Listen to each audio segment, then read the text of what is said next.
Today, I'm going to tell you why you should buy the brand new iPad Air 5. First off, in a shocking turn of events, no, maybe you specifically shouldn't buy the iPad Air 5. This video is going to lay out all of the main reasons why somebody could seriously consider it, and then you, in a cunning twist of events, get to make up your own mind with that new information. The very first reason why you should buy the iPad Air 5 is because it's the latest iPad. That sounds simple and kind of like a cop-out, but long-time viewers, well, I guess even medium-time viewers will know that I personally think that the iPad Air lineup is the single best value segment of the entire iPad world. You might even be able to say the entire tablet world.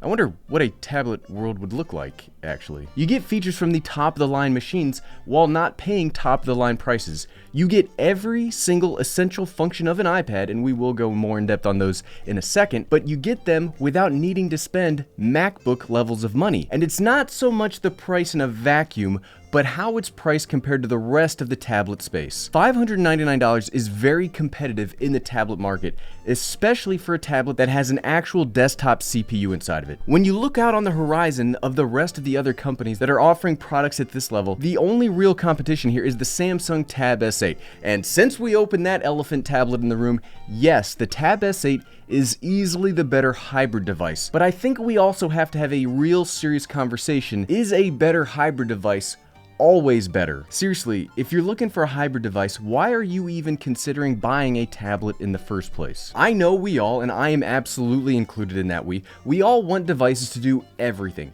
but companies a lot of the times won't or can't make literally everything work for everybody, and sometimes it's better to have a specialized device. And I think that in the $500 to $600 price range, there is not a single better pure tablet than the iPad Air. Look, I really like that Tab S8 a lot, and I bring it with me everywhere, but not everybody is looking for that kind of a hybrid. Moving on to the next reason to buy this is the M1 chip inside of here. Now, this is the exact same configuration of the SoC as found in the incredible Mac Mini. This processor is more powerful than some actual laptops out there. The specific reason to buy this iPad isn't that the M1 grants some kind of overall phenomenal cosmic power or some such. Don't worry, I'm not going to break out the dreaded bar charts to show you how this performs in multi-core workloads compared to like a Dell XPS laptop. But using this over the past few weeks has been wonderful. I've used this for a ton of meetings. I've used this for watching a boatload of movies. I've really found the experience about as seamless as possible at all times. I mean, look at it right now. I can have 3 tasks up, and that's like barely scratching the surface of what this computer in tablet form can do. You could legitimately take this tablet and turn it into your whole content creation machine if, you could work with some of the oddities of iPad OS that I personally wouldn't do, but you could if you wanted to. But the real tangible benefit of this processor is how long you will be able to get updates. Look at that old A12Z found in previous iPad Pros. We still haven't hit what that can do yet, and the M1 is objectively more powerful and will keep the iPad Air 5 updated for longer than you will probably want to use this machine. Even if you are one of those crazy people that keeps your tech until it literally falls apart, this will probably outlast you. Plus, any cool machine learning or augmented reality things that Apple wants to do, it has a home on this because that's what bigger processors get you from a structural level standpoint. Leading me into the next reason that I would recommend the iPad Air 5. It's just darn easy to use. I think this is something we often look for the iPads, but you can give this to somebody that doesn't know a darn thing about iPad OS or Mac OS or the latest chipsets or anything an enthusiast might look at, and they'll be able to do everything here. Like I've said in previous video, my father-in-law's only computer is his iPad, and that's because it's just as seamless and as powerful a computer as he needs or wants.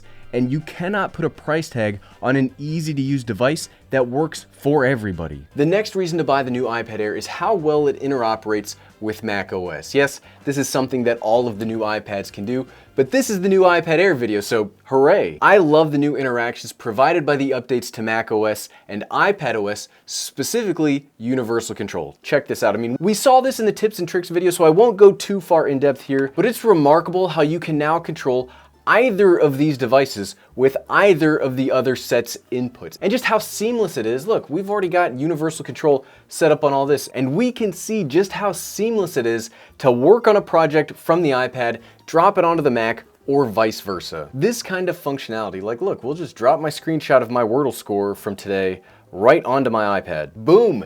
This really opens up the iPad into being more of somebody's travel computer where you can get your word processing, calendar scheduling, all of those boring work tasks that don't really need a computer to do. You can do all that from your iPad Air. Then when you get back home, you can set the iPad up next to your home computer and start pulling those files off of the iPad and start working on your more traditional machine. Maybe you need a template or something for the day's job. You create it on the Mac at home, drop it onto the iPad before you have to leave, and boom. Seriously, I cannot get over how much I love this. I have said this and I will continue to say that an iPad plus a Mac is the far better combination than a Mac and another Mac. The next reason to buy the iPad Air 5 is because of this display. And also, the size of this display is perfect for a tablet. I think the 10.9-inch, 11-inch section is really the sweet spot for these gadgets, because if you go with the larger options, one, they are way more expensive, and two, if you buy something that big and heavy, why aren't you just buying a laptop? 11-inch tablets really slot into a kit in a way that nothing else can. And yes, we'll talk more about accessories here in a moment. This can also be used for a very small and very efficient teleconferencing system, and much like accessories, we'll talk about the camera in a future section. The size of this and the display is absolutely one of the main reasons the price stays reasonable, and this darn display is gorgeous. No, it doesn't have ProMotion like the iPad Pros, and yes, you will notice it if you're coming from something like the iPhone 13 Pro Max. But in reality, if you have a non-Pro iPhone or any other cell phone and you aren't used to that 120 Hz refresh rate, you literally will not see the difference unless you have the two types of displays right up to your face. And there's no real need to pay extra for that functionality unless you're looking to solely play games on your tablet. If you are a tablet gamer at heart, then yes, I would probably recommend the iPad Pro. If you are just looking for a bigger than a phone, smaller than a laptop productivity device, the iPad Air 5 fits that bill perfectly. A quick interjection of a reason to buy this is that available 5G connection. I think for a potential work device, you need all the speed you can get, and as 5G is the current bleeding edge of mobile transfer speeds, if you need that, this is a huge reason to consider the iPad Air. Okay, it wouldn't be an iPad video that I made without talking about accessory support for this specific size of iPad, and it's obviously my favorite reason for you to buy this and why I bought it personally. Because the price of the iPad itself is less than other tablets, you could take that budget from an iPad Pro and turn it into this whole kit. Seriously, you get so many accessory options based on the dimensions of this tablet alone, and I think that is worth the price of admission alone. You get cases, stands, keyboards, cameras, whole Macs as we saw earlier. The versatility and capabilities that you can build around these tablets is only limited by your budget and your imagination. Plus, you can get the absolute killer Magic Keyboard that is hands down the best tech accessory on the market. I bet you could probably do a supercut of me saying that like 15 times over the past 2 years, because there is not a better case keyboard combination ever made. It's expensive. I can't tell you this is not expensive, but I personally feel like this has been worth the price. This is the same one that I bought 2 years ago, and I'll be using this on all my new iPads until the wheels, well, I guess until the case keys absolutely fall off. And my favorite update of the whole bunch, and absolute the reason to buy the iPad Air 5 instead of the iPad Air 4, is the brand new ultra wide angle camera. This camera is hands down the best mobile work camera ever made. I seriously love this thing, and thankfully, it's now on all the current iPads. This super ultra wide angle camera is perfect for collaborating or working from home. The iPad Air 5 has turned into my de facto home teleconferencing tool.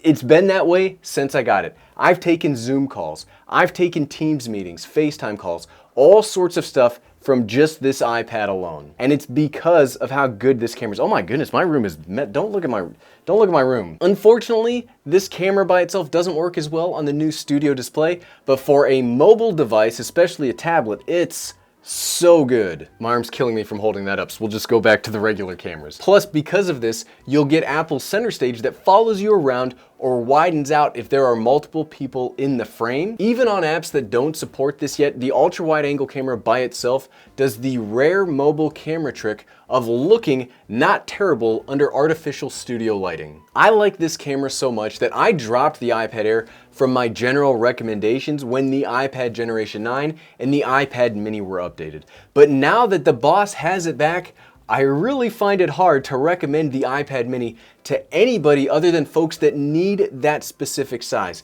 because the iPad Air is better and a more useful tablet overall. If you are looking to save the most amount of money on a tablet, you should buy the iPad Generation 9. If you are looking to get the smallest tablet available, you should get the iPad Mini. And if you want to spend the most amount of money you can because, I don't know, I guess you always get the highest trim of your specific car, well then get the iPad Pro with its 12.9-inch model. But if you are looking for a seriously useful device that doesn't break the bank, has 95% of the features from the more expensive models, and has a processor inside of it that will get updates probably into the next decade, well then team, you should absolutely buy the iPad Air 5. And if you like this video and you want to check out 5 awesome things that I bet you didn't know this tablet can do, you can find my video talking about it by clicking right here. Click, click, click, click, click, click, click. Thanks for watching.